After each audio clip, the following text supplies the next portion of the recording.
So, hello and welcome. Hello, I like that. I just really want to say thank you to inviting me here today.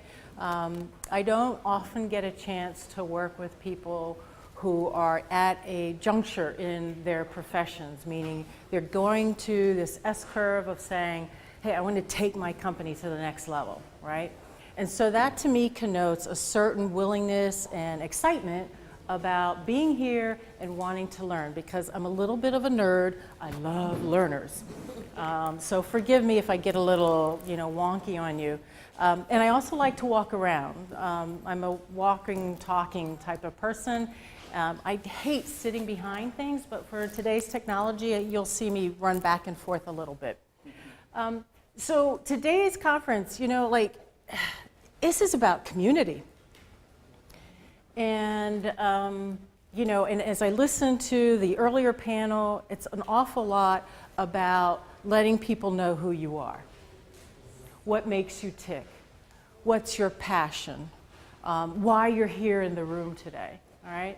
So I'm going to be working at the intersection of what some research tells us about companies and how they grow. I'm going to work at the intersection of who you are as a leader. And I'm going to share a little bit about my experiences on Wall Street, because if it weren't for Wall Street, I wouldn't be in this business. In some ways, I'm a reformed banker. I was at Citibank doing deals, and I noticed, not much to my surprise, I guess, but I was much more interested in the people behind the deals than the numbers. And so they would trot me out, right? So this was in the early 90s. They would trot me out when they'd bring all the global associates in from around the world, and they, let me talk about having come from Wharton and, why Citibank was a great place. And I was a bit of an entrepreneur even then, because I'm like, oh, John Reed said, let 1,000 flowers bloom. And coming out of IBM, that was really exciting for me, because I like being in control. You're right.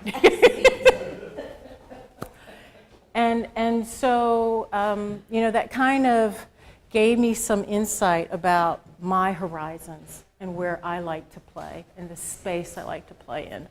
It also gave me an opportunity to work with people on a much bigger scale. And I said, I really like this. I like helping people grow to the next level. And so it wasn't long before I had an opportunity to do some recruiting for Merrill Lynch, who's now part of Bank of America. And it wasn't long before they said, geez, you've got a really good head for some of the demographic shifts happening in the marketplace. Can you take a look at this? So what I found is that when you work in your passion and you let people know who you are and you sign up for all the extra stuff that seems tangential to what you do, you're like cream. You rise to the top. And so I'm sure you already know that, because you're here. But what I'm going to do is now retrofit some other models for you to think about when you think about your business. Does that sound like a good plan? Yes. All right, and the other thing, and Andrew, I'm going to ask you or Kelly to kind of give me a 5-minute warning, because I like to talk a little, and I like to hear back from you, right? This discussion is nothing without input from you, without questions from you, and I love the challenge, okay? So please, let's keep this vibrant. Andrew asked me to talk about growth. From my days in big business, all growth companies have a quarterly business review. So imagine, if you will, you're in a meeting with some of your advisors or your investors, and you're now getting ready to do a review of your business, right? It's like a health checkup or an oil change for your car. How many people have had an oil change in the last 12 months? Right. So, like an oil change, you're going to want to do this for your business as well. And what I'd like to talk about today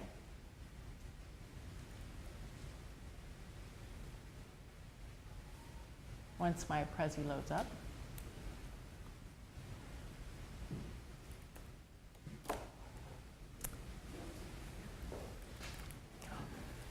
I'm going to let Kelly get us to the next level, if you will. and I'm going to do what I do best, which is talk. What I want to talk about is the successful cycles of a growing company. Those cycles, when you go, we talked about being in here in a maker space, right? What does a maker space look like? We're going to talk a little bit about what being a market leader looks like and what being a market master looks like. All right? So you go from maker to master to market leader. And we'll talk through a couple of examples of what that looks like. Because as I thought about my business and the businesses I've looked at, so I joined Lehman Brothers in 1997, and I was there until the last day when they imploded in 2008. A week later, I was the Chief Diversity Officer at Wyeth. A year later, I was unemployed, having taken a severance package because Wyeth was bought by Frazier. So you always have to have a plan, right? So I'm going to encourage you to use this business review as a time to think about your business, not what you have to do when you go back, not what you have to do tomorrow or next week, but I want you to go long. For all you football players, I rehearsed that phrase, go long. Okay? and in order, thank you. Do it manually so you can tell me when to switch. Oh, okay, thank you.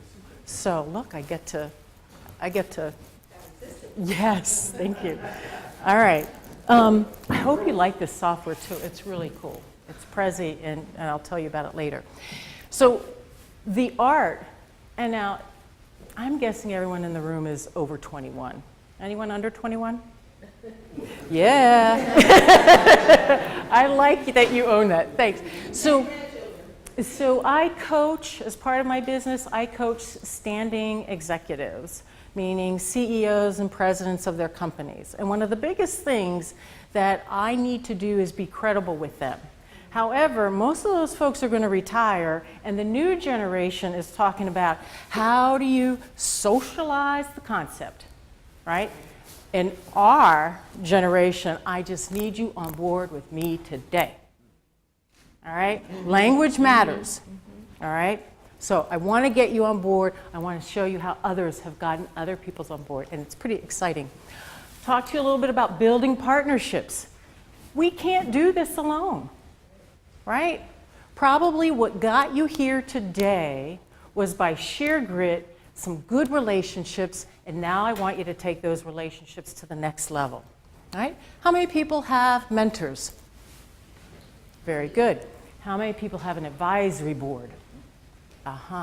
There's a difference, right? Yes, very good. What's the difference in an advisory board versus mentor?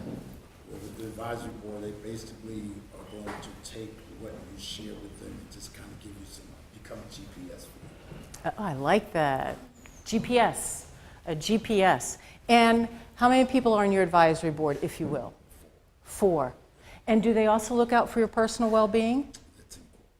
It's incorporated, that's right. Because see, I, being a woman, am also a mom. I also am a dog walker. I am also a chauffeur. And sometimes women, and no offense to the men because I know you wear a lot of hats, but sometimes us women, we tend to serve ourselves last. And that's been like a really big life lesson for me personally, right? I need to get a manicure every so often. I need to chuckle with the ladies. And I find that very inspiring because then when I come to see you guys, I can go long. Right? Really important. So, and then I want to make every minute count, and I want to show you how you can make every minute count. Sounds like a good agenda? Yes. All right, let's go. All right, so 3 business stages every successful entrepreneur must conquer. All right?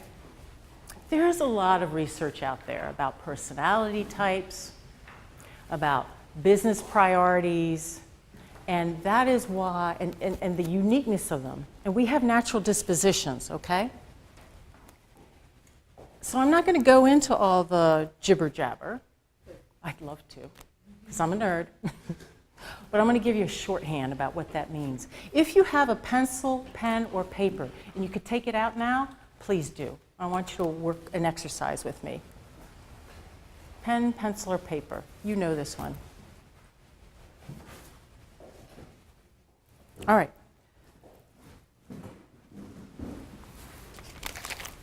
Here, you can write on the back of this. Thank you. I'm also an improv actor. Anyone need any other paper?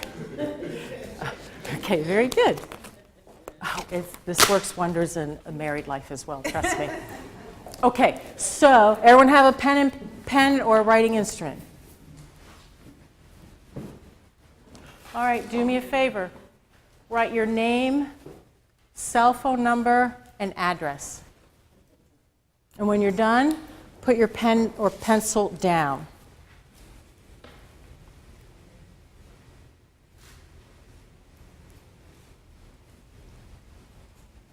Thank you.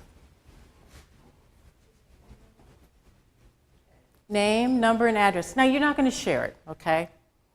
That's called Tinder.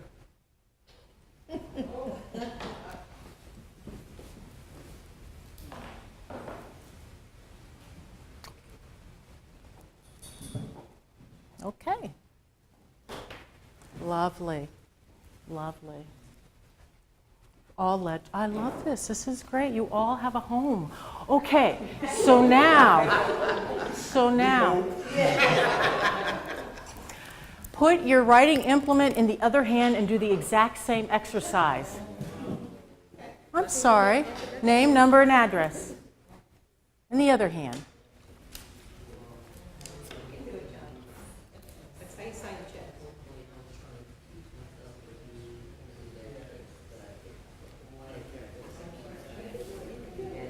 I see some of you hunching into it. Some of you are starting to talk in languages I've never heard. Nervous laughters.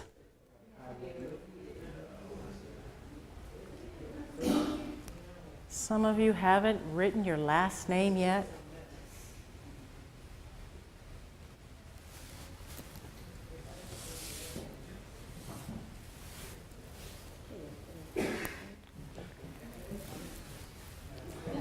You look exhausted.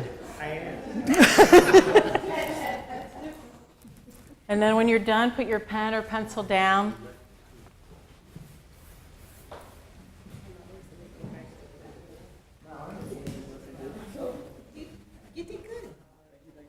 Some of us need attaboys and attagirls from the people next to us. All right.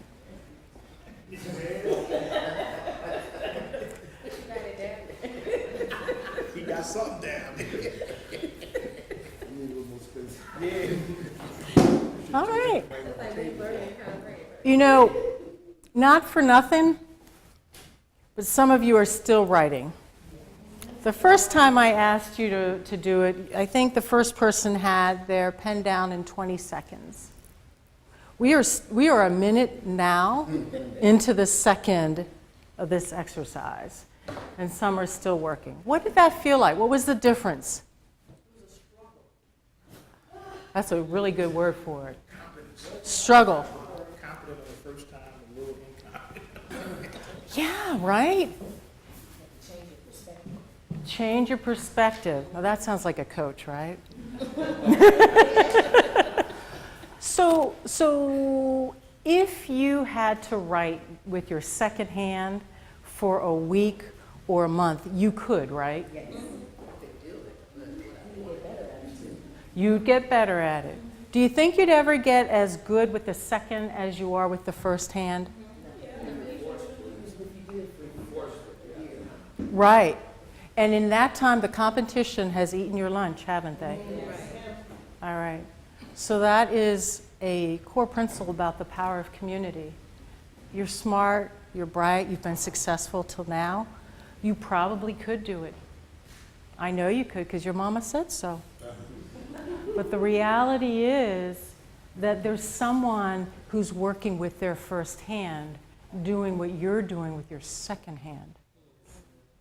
You got that? So it will take you a minute and a half to do what someone did in 30 seconds. And time is money, right? Time is opportunity. Another way to think about this exercise then is how difficult it can be to change perspectives, right? We have kind of like a neural pathway of how we work in the world. It has served us quite well. But when you go from a corporate tyke to a newbie entrepreneur to a market master, there is real growth that happens all the way up here to what you do with your hands, how you speak about yourself, right? Now, you can, of course, do this on your own. But if you employ the skills of the man or the woman to the left and to the right of you, you will get there a lot faster. All right? And in this day and age of hyperconnectivity, Facebook, Instagram, Pinterest, Snapchat, voodoo, I don't know that you have the time. All right? So let's be thoughtful. And congratulations again for investing in today, because now's the time to be thoughtful. So let's talk about the first stage, the maker stage. As a maker, we have discovered that the maker personality and the person who's in the maker level of their business life is going to be consumed with getting product to market. All right?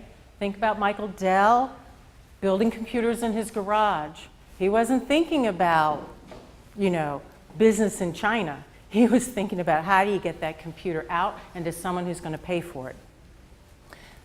People like this, very innovative.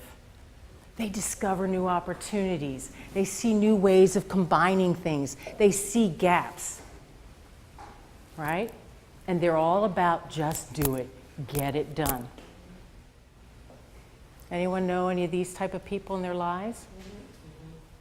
Do those people tend to like schedules and predictability? Yeah, right. They don't. So they're really good here, right?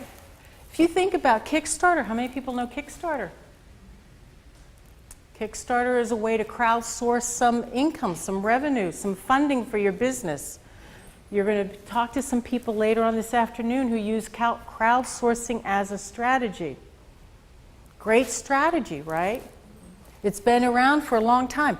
Amazon, oh my gosh, Amazon Books, a brick and mortar retailer? They started, right, online.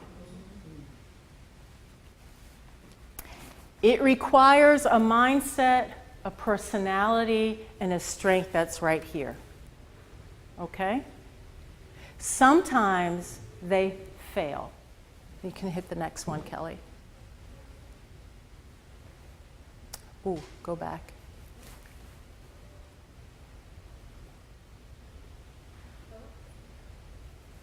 Okay. Okay, so they might look like this in your business. All right? They are not to be messed with, right? Albert say, if you want me to be a better groomer, then you are really killing me, right?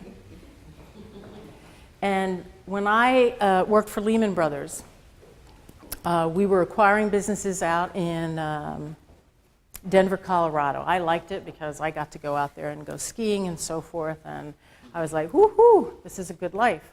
But what the biggest challenge was, as they were building out the mortgage business through these acquisitions, was that the personality types out there, the culture, the family culture, the regional culture, did not mesh with corporate New York. And so it created a lot of distrust. And through that distrust, you create a lot of animosity, and business came to a screeching halt. And that's when they brought people like me out there to try and be the ambassadors and build relationships that didn't exist before, right? So had we, as a corporate office, allowed them more leeway to be themselves and not try to force fit, we would have done much better. Similarly, when I went out to Japan, I was also working for Lehman. After I did some work, believe it or not, around ethics, I heard that. A number of the bankers came up to me and they said, "You don't work for us, do you?" I said, yeah, I do. And they said, you're the first person that's come from corporate, from head office, who really understands us. And there was no magic to that. It was simply being curious and understanding who was sitting in the room. Caring, right? Caring. So we'll move forward. Aha, here we go. Oh, you can go back. Try hitting forward again. Oh.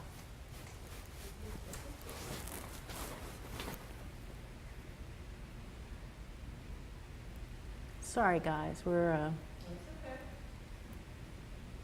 All right, we'll go back. We'll use the cursor bar. Cursor's not working? Yes, I'm doing my All right, so we did maker? Yes, so make it. And you want to go to master? Yeah, go to master.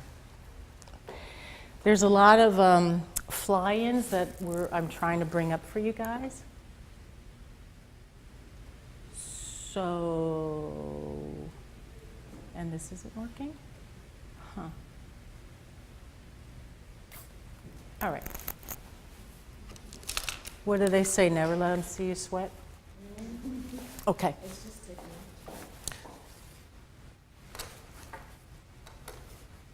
Okay. So the master of the business priority is this, essentially.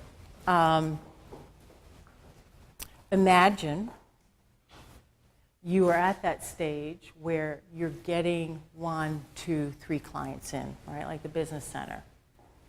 And then the question becomes, I've developed a reputation, I think. How do I repeat my success? All right? Because that's what lenders bank on. Demonstrable, repeatable success. Right? Now, you can't do that if you're doing it all yourself. So I might hire one person, and then a second person, and then a third. And because as my company grows,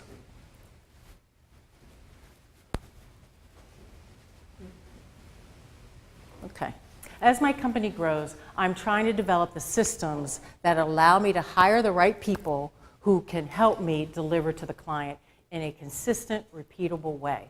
All right? How many people use Evernote?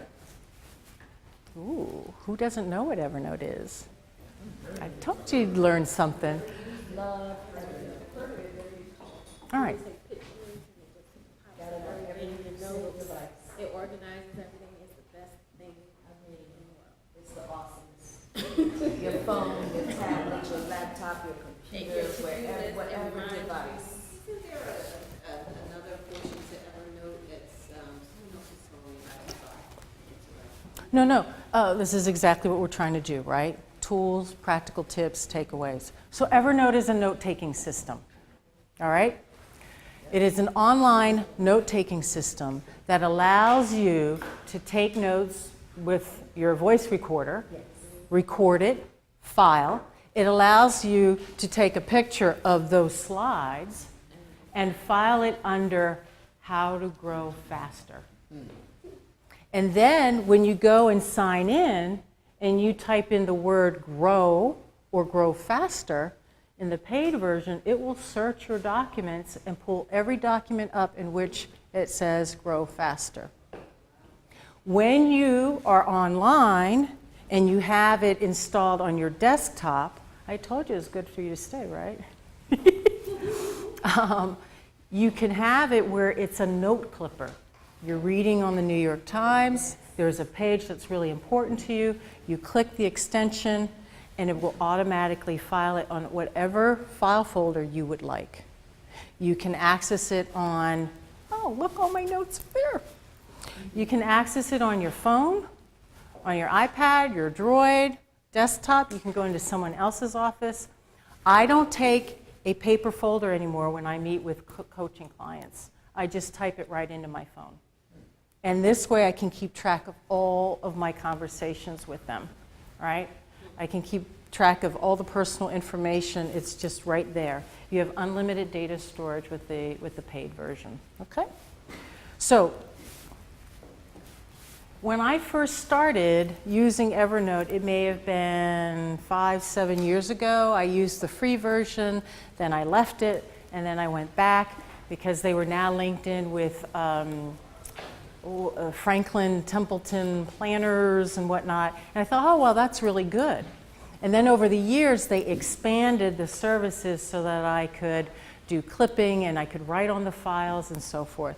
So they, in a way, have become a master in the online note-taking business. They get write-ups in Fast Company, Mac users, everywhere. They're known for what they do. And in order to do that, they had to structure their operations so that they could repeat successes, have good selling, good hiring. They had to have financial advisors as they scaled up. They had to have legal advisors as they moved from one phase to the next, as they moved from one jurisdiction to the next. They needed to, now they need to make sure they have the right culture, okay? And this master phase is a little bit circuitous, meaning that once you innovate and become a master, you're at some point going to want to grow your business and master a new product domain. Like Amazon did when they went from the Kindle to the online books to the online store and then the brick and mortar store, right?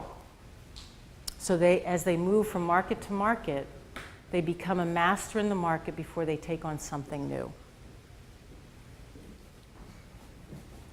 So these are some of the questions that you're going to ask yourself.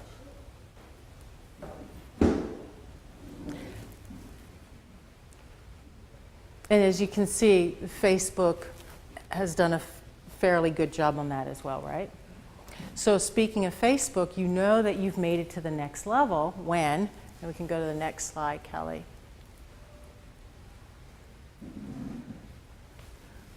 When one initial represents your brand, all right? I spoke to a business consultant once, and she said, her name was Ora Stuhl, and she said, I know I'll have made it when everyone understands that my O stands for Ora. All right? Think of O Magazine, Oprah. Now, the interesting thing about this leader business priority is that you are a leader, and as a leader, you are concerned about preserving what you've made, preserving growth. An interesting thing about growth, we always think about it as getting better at. Well, in some cases, it's motivated by preserving market share. And with so many people entering the markets now, you're not just competing with someone sitting in Newark, you're competing with someone sitting in Uzbekistan, India, Argentina, all right? And that changes the ball game drastically. All right. How many people have gone to the Whole Foods here in Newark? Yeah. I was shocked. I don't know where I was for a few days there, but to realize that Amazon had bought Whole Foods? I was there the day before and the day after that the deal closed. My blueberries went down 20 cents a pint. But the fish went up Did it? big time. It's like they took the same thing and they it hurt me on the fish. $23, $24 a pound. Give me a break.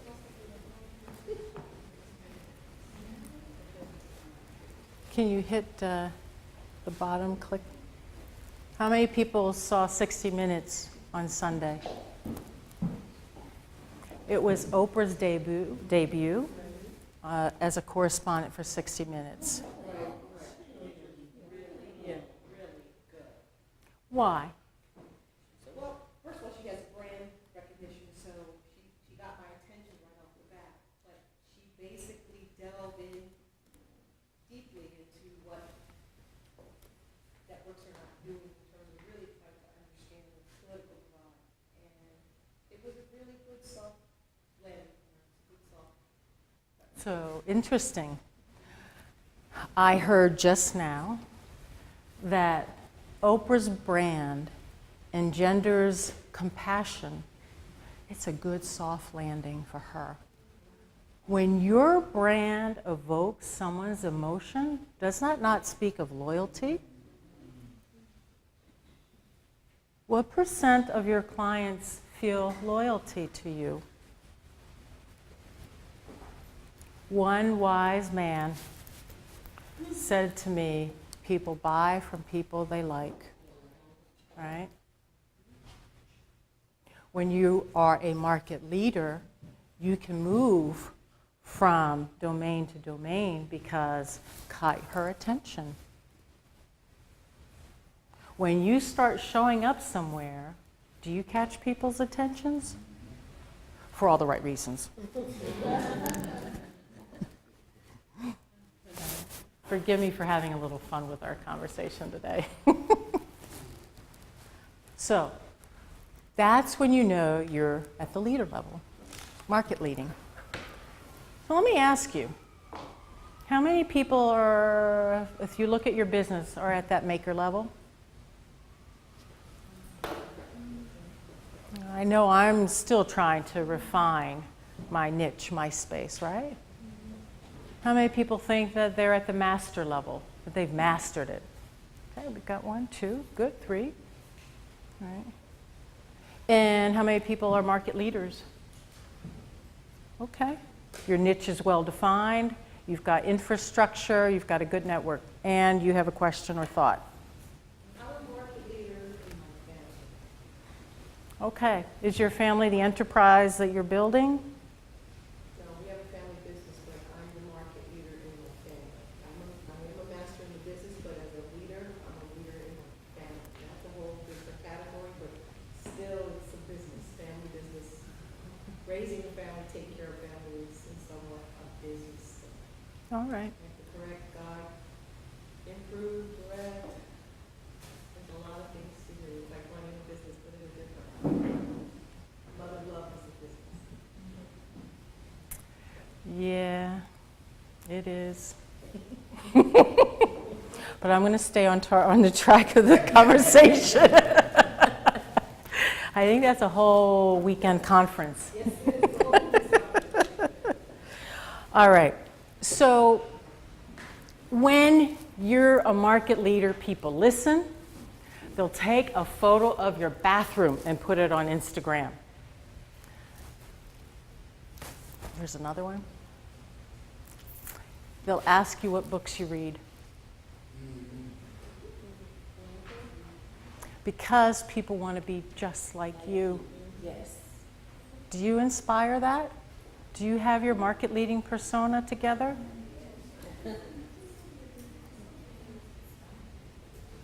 Right?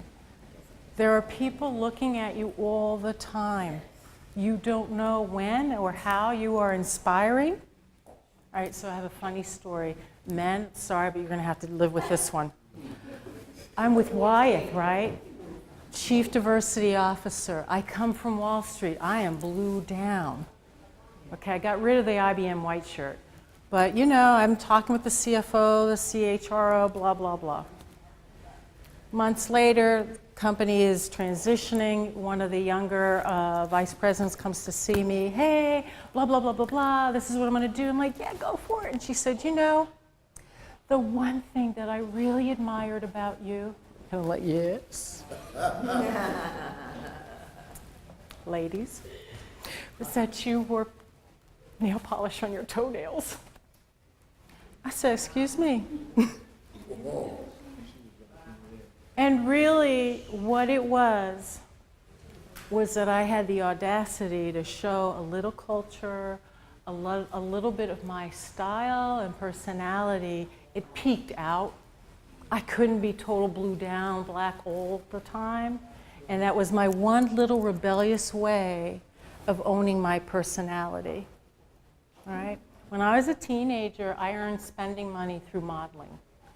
And I always found corporate life very constrictive in some way. And so we all have our little things. It could be a car, it could be a pen. I would wear fun colors on my toenail polish. Right? So you never know. And I said, well, let me tell you this story.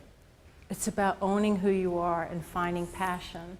Because when I was in the shower and I'd have a tough day, I'd look down at those feet and I'm like, yeah!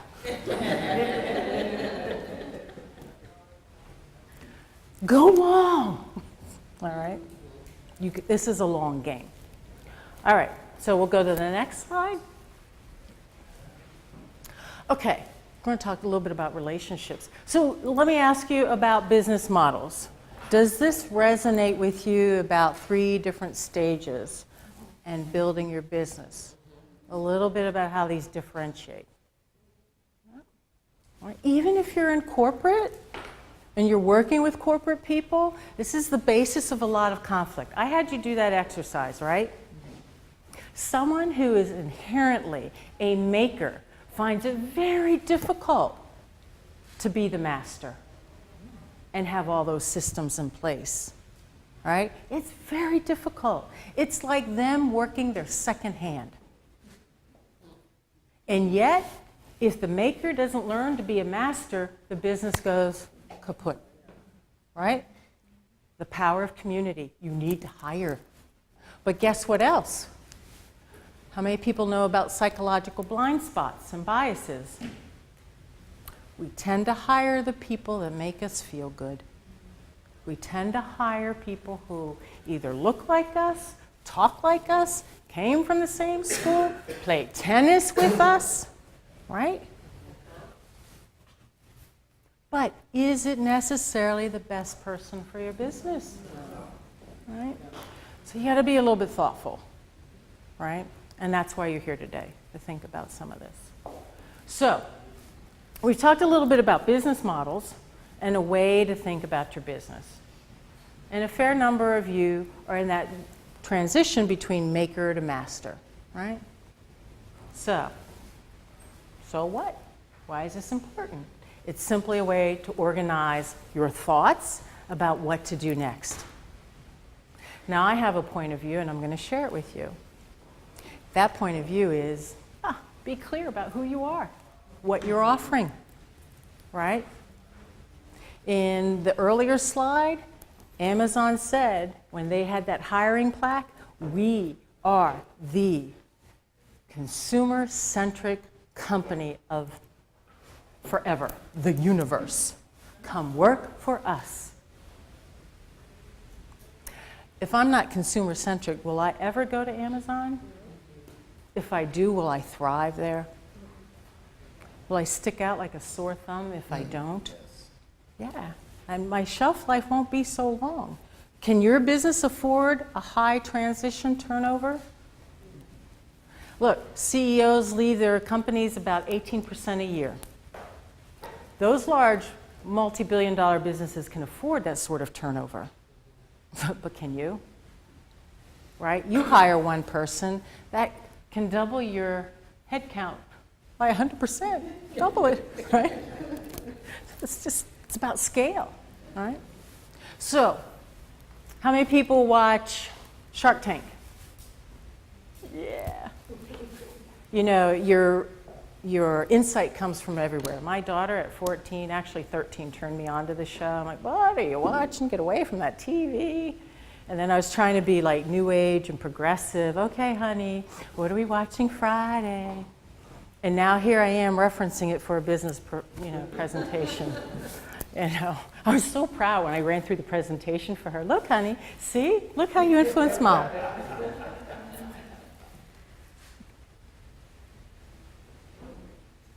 The best product out of Shark Tank, how many people know what Scrub Daddy is? Yeah, right?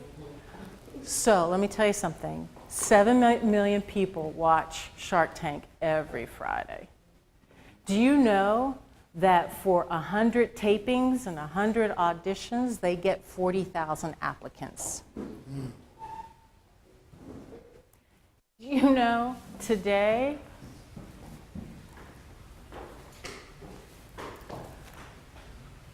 this guy started out washing cars, Ballackinwood, PA.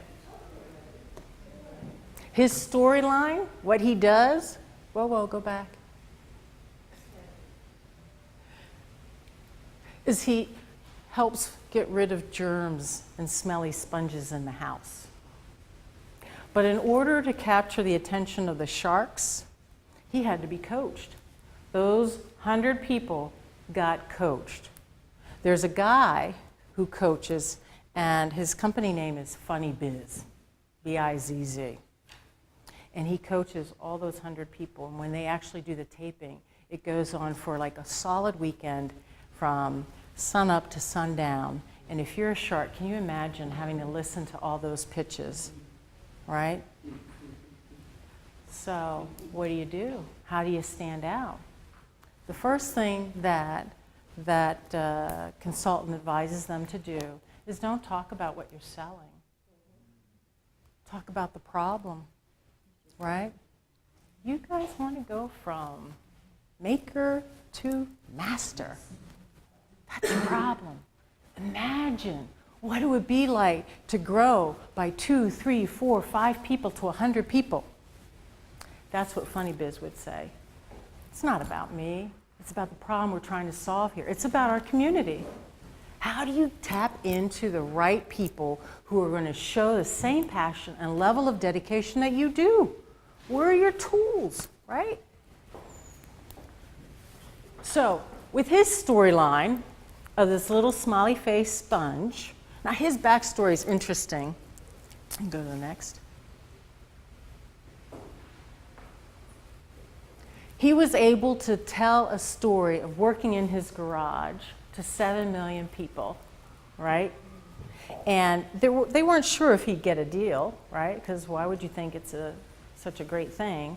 But he was able to talk about the discovery of working in the garage, realizing that his hands were all goopy, he couldn't get them clean, having developed a surface that would clean his hands, and he took it home because he needed to do some work at home. And then he was, I guess, in the kitchen next to his wife, and he said, hey, wait a minute. I think I'm missing the mark here. She could be using this. In fact, a lot of other people could be using this. And then they developed the smiley face because for some people, their hands aren't so big. You can put your 2 fingers in, and it can let you dig around into small little spaces. And with the bacterial protection, it lasts for 2 months. Now, in his just imagine, he snagged a deal. And to date, he is the most successful shark contestant. Sales of 75 million. His market valuation is higher than Target. His market valuation is bigger than Sherwin-Williams. This is the sponge. By showing up on the Shark Tank, he got $200,000 investment from Lori Grenier, right? QVC queen. She landed him distribution deals with Bed Bath Beyond, Target, Target. All right. Prior to the tank show, his sales were $100,000. Isn't that something for community and letting people know you exist? What's the time frame for that? Would you have Yeah, he was on the 4th season of the tank, and that was 2012 to 2013. So 3-4 years later, he's got a bigger valuation than Target. Vanessa Oprah thing. Didn't she come out with Oprah come out with the Target? Oh, maybe. Okay. So we're going to look at another example, all right? So you're going from maker to master. You know you can't do it alone. You've been building relationships through events like this. You're connecting. You're outsourcing. You've got people doing gigs with and for you, right? You're using Elance, Upwork, Rework, Equal Space. But now you actually have to bring some people on board. When you are a solopreneur or a 2-personpreneur, I'm going to see you every day. The culture of the company is in your DNA. Just through mimicry, a very human behavior, I'm going to start wearing blue jackets and plaid shirts with maybe a khaki pant with a slit up the side. I'm playing. So, but you see how that happens, right? And in a good selling situation, I'm going to mimic my client. And we who want to work for bosses and be thought of in the highest of regards, we start to dress like our bosses. So the DNA is ever present. But when you start to scale, that DNA is not so present because I might not get to see you every single day. I might be layered by 2 or 3 other people. Now, why is that an issue? Why could that be an issue or an inhibitor to growth? It potentially displace you from your original connection, is that?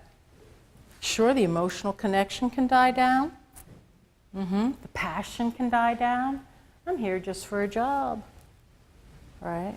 Maybe this team on this side of the river isn't going to be as dedicated and come in as early as the founding team, right? Because there's something that starts to get lost in translation,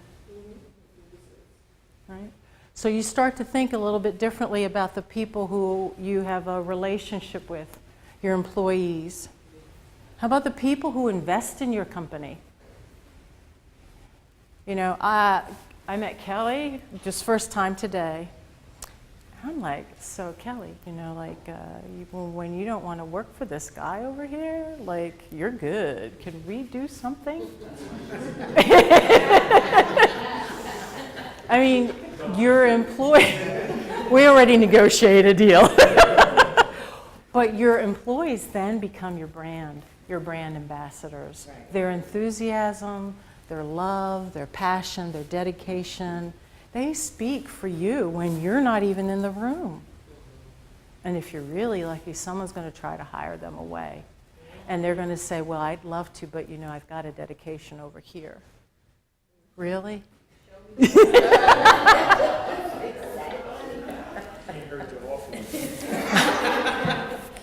Well, funny thing about the money. Funny thing about the money, though, what we know from corporate research is that the valuation is, the value is not always in the money. It will get you so far. People don't, once you've met a certain level of being able to pay your bills, right, and have a certain amount of physical safety, they're there for you. They don't leave companies, they leave their bosses, right? It's that relationship, all right? So if J&J in 1934 is about to go public, or 1960s go public, what do you think one of the founding family members does? He writes a credo. He talks about what the company means to the different stakeholders, the people who might have a vested interest in that company. Let's take a look at it. It's a great credo. Right? Can you read this in the very back? Yeah, mine are too. Let me just point a few things out to you. That's good. I can read some of this. So this was Robert Wood Johnson. He was chairman from 32 to 63. All right, one of the family members. And I just thought this was so remarkable, so insightful at a time when my birth was illegal. Okay? We believe our first responsibility is to the doctors, nurses, patients, mothers, fathers who use our products. We must do everything with high quality. We must constantly strive to reduce our costs in order to maintain reasonable prices. Isn't that interesting? Wasn't there a gentleman, a pharmaceutical guy, who was price gouging recently? Yeah. Right? That's a leader mindset. Market leading, right?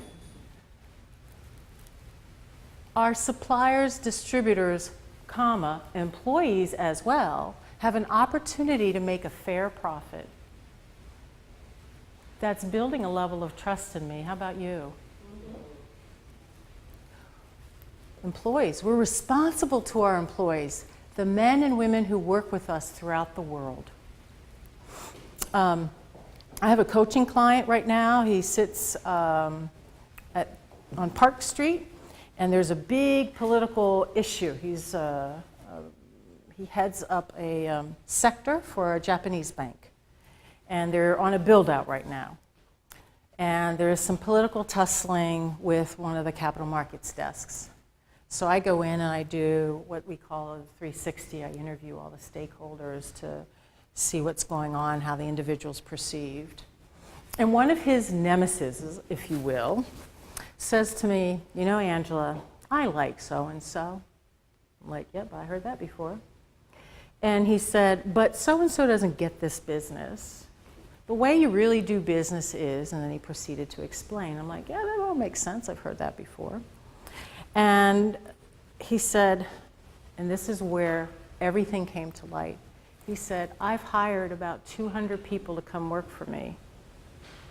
Them and their families rely on me to make this business work.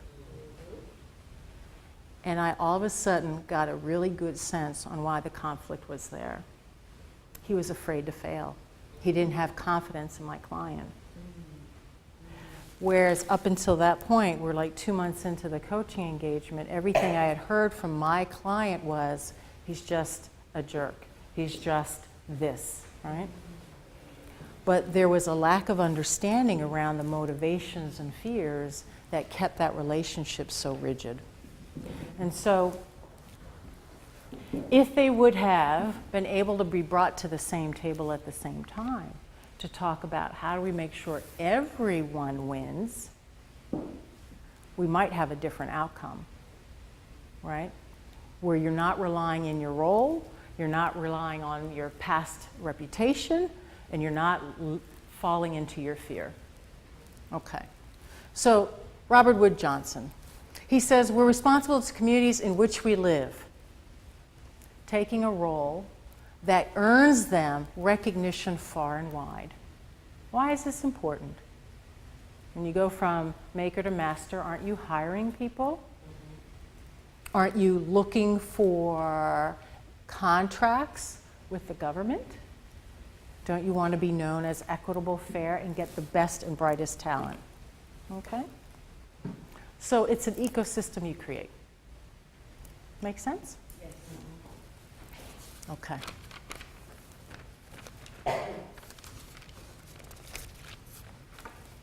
Another one of my clients, UTC, I was coaching the president of this division a few years back. Aerospace, it's not a very sexy thing. And finally I said, they're going through a big transition. I said, so tell me about your business. He said, we get people home. We get them there safely. I'm like, wow, look at that. This guy in a plant, he gets them there safely. All right. My mother was a civilian contractor with the Department of Defense.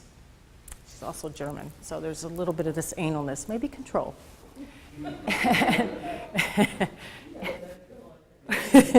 And you know, she did transportation logistics.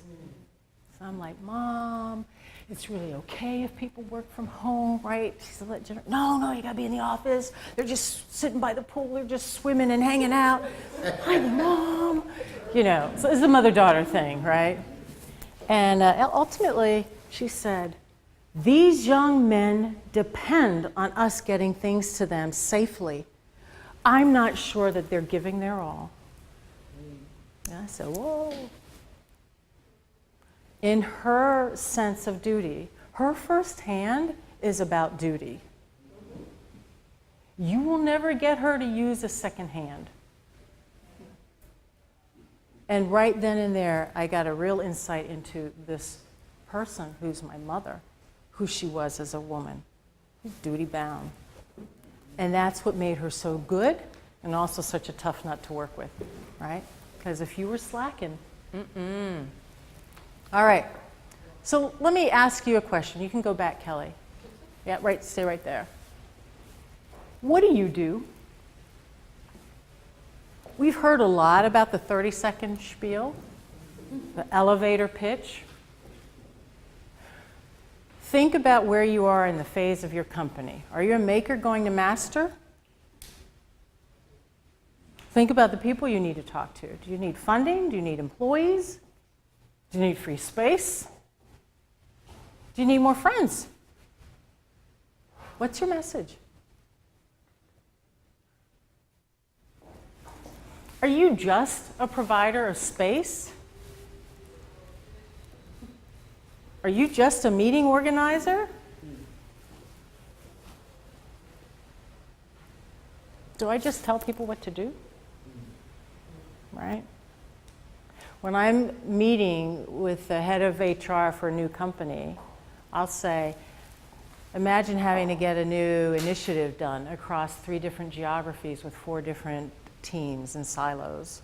But what I do is I help people figure out how to do it faster and better than they've done it before. And I help them do it in a way that's authentic to who they are, because people connect with resonance. They connect with the authentic person, right? You can tell a phony a mile away, right? Yeah. So, are you just a healthcare provider? Are you just a nurse? Are you just a dentist? You can go into the next.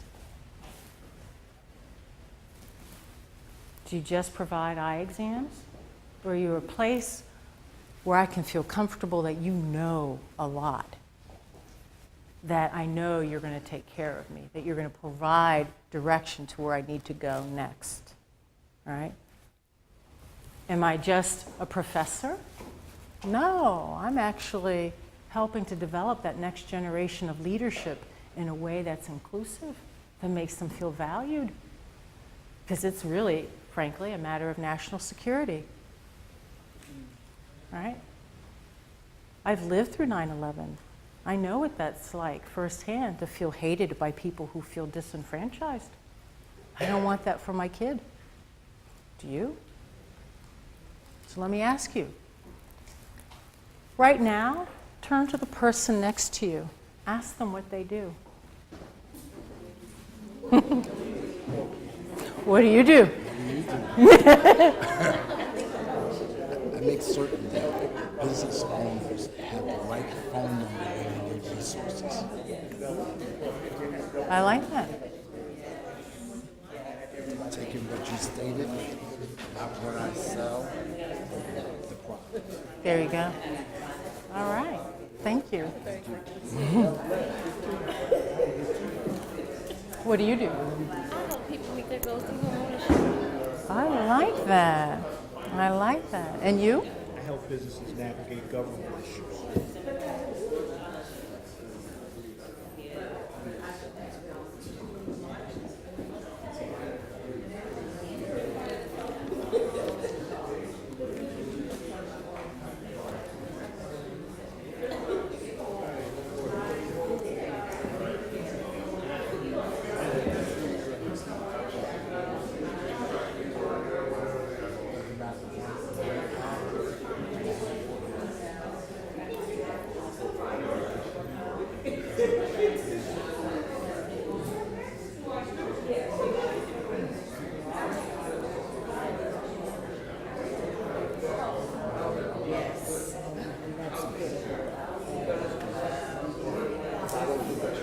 So I want to be mindful of the time. Otherwise, you're going to think I'm talking too much. So what do you do? I'm a fabric artist, so I take fabric and create fabric, and I create things out of it. Dolls, clothing, accessories, jewelry. Okay, very nice. What do you do? I help clients get to the next level on the financial side, on the Okay. accounting side. A lot of small businesses that you talk to don't have any concept of how their business is doing, how their past business was doing. They haven't been keeping any type of financial records. So imagine you have no financial picture of where you've been and where you need to go. I think I need an accountant. Imagine. That's a scary proposition, yeah, right? You walk around and ask them how they doing, great. I did last year, doing better. How do you know? Well, my bank account's larger. That doesn't mean anything. Yeah. Okay. So you can see the value of taking an audit of where you have been, where you are, and where you want to be, right? So let me leave you with one final thought. And then, yes, ma'am.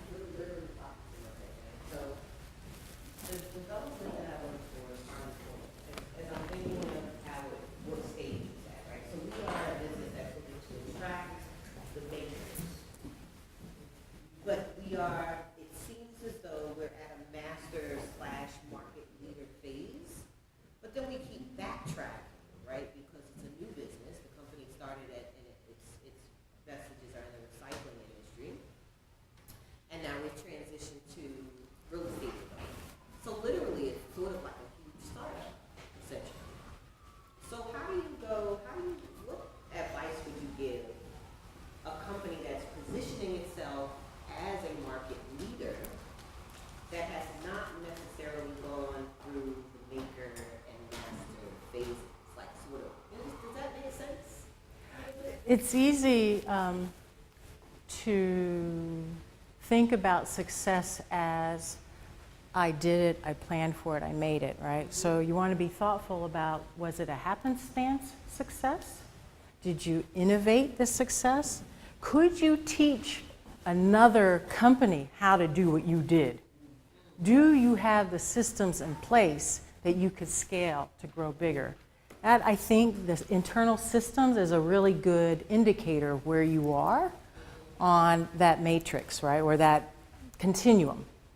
A lot of times we innovate, and we're headed by innovative people. So we go from one stepping stone to another, but we don't, and because the market's changing so fast, right, this kind of the idea behind lean development and lean manufacturing, you get it just good enough.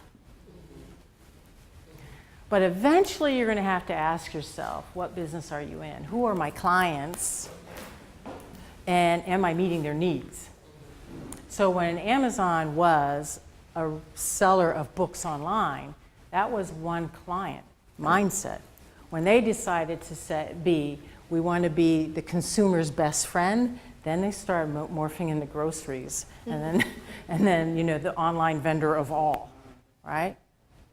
There are a lot of accountants who align themselves, if you will, with other ecosystem partners, right? Legal people, software systems, lead generators, right? And so that ecosystem, in a way, when it becomes replicable, and then they can walk away from it, meaning the money is earning money and people are working without them, then you're at that maker phase, right? Does that help? Okay.